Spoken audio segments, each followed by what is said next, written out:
Hello बच्चों, let's read the question. बच्चों assertion reason type question है।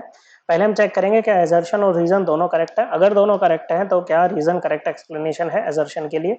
असर्शन में क्या रहा है कि under similar conditions of temperature and pressure O2 diffuse 1.4 times faster than SO2। Okay बच्चों, देखो टेम्परेचर और प्रेशर सेम रखा है तो कह रहा है कि O2 का जो डिफ्यूजन होगा, मतलब O2 का जो फैलना होगा वो 1.4 टाइम्स फास्टर होगा SO2 से। ओके बच्चों, तो चलिए चेक करते हैं डिफ्यूजन के रेट के बारे में। कौन बात करता है? ये बात करता है ग्राहम्स लॉ। ओके, तो ये कहता है कि अगर टेम्परेचर और प्रेशर कांस्टेंट कर दो बाकी फैक्टर्स को, तो जो रेट ऑफ डिफ्यूजन होता है वो इनवर्सली प्रोपोर्शनल होता है square root of molar mass of that gas. Okay बच्चों, अब मोलर मास की अगर बात करें तो SO2 का कितना आएगा बच्चों? सल्फर है, सल्फर का 32 ग्राम पर मोल, 2 ऑक्सीजन है, 1 ऑक्सीजन का 16 ग्राम पर मोल बच्चों, आ जाएगा 64 ग्राम पर मोल। और O2 का कितना आएगा बच्चों? ओके, 2 ऑक्सीजन है, 1 ऑक्सीजन का 16 16 और बच्चों तो ऑक्सीजन का 32 ग्राम पर मोल आ जाएगा बच्चों।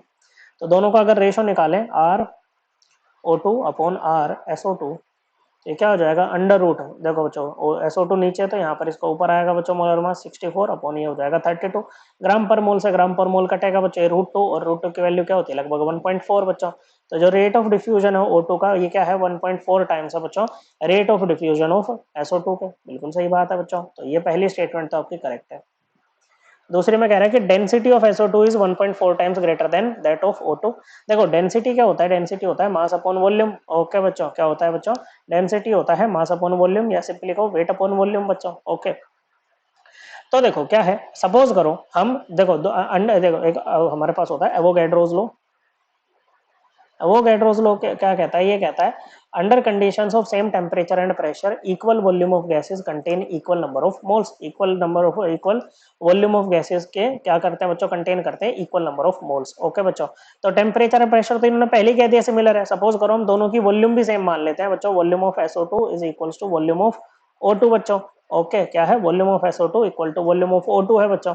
ओके, और हम मान लेते हैं दोनों के जो नंबर ऑफ मोल्स हैं वो कितने हैं? 1 मोल है। क्या है बच्चों? 1 मोल है। अब 1 मोल का मास क्या होगा? इनके मोलर मास की तो इक्वल होगा बच्चों। ओके, तो density of O2 upon density of SO2 किसके इक्वल आ जाएगा बच्चों? ये आ जाएगा weight of O2 upon volume upon weight of SO2 upon volume. Volume दोनों की सेम है, कट गई बच्चों, तो ये हो जाएगा weight of O2 upon weight of SO2। तो O2 का वेट कितना है बच्चों? 1 मोल का 32 ग्राम पर 32 ग्राम है। ओके बच्चों, और इसका कितना है? 64 है बच्चों। तो ये तो 1/2 आ रहा है बच्चों, 1.4 थोड़ी ना आ रहा है बच्चों। ओके, तो जो डेंसिटी है O2 की, या डेंसिटी है मान लो SO2 की कंपेयर, ये तो ट्वाइस है बच्चों किसके? डेंसिटी ऑफ O2 के। ओके, ना कि 1.4 टाइम्स है। तो दूसरी स्टेटमेंट आपकी इनकरेक्ट हो जाएगी बच्चों। और वैसे भी हमें मतलब डायरेक्ट मोलर मास से इस चीज को रिलेट करते हैं, तो दूसरी स्टेटमेंट क्या है? इनकरेक्ट है। सो स्टेटमेंट जो एजर्शन है वो करेक्ट है, लेकिन रीजन जो है वो इनकरेक्ट है। तो करेक्ट आंसर क्या आएगा बच्चों? करेक्ट आंसर है ऑप्शन 3। आई होप आपको ये एकदम क्लियर हो गया होगा। थैंक यू बच्चों।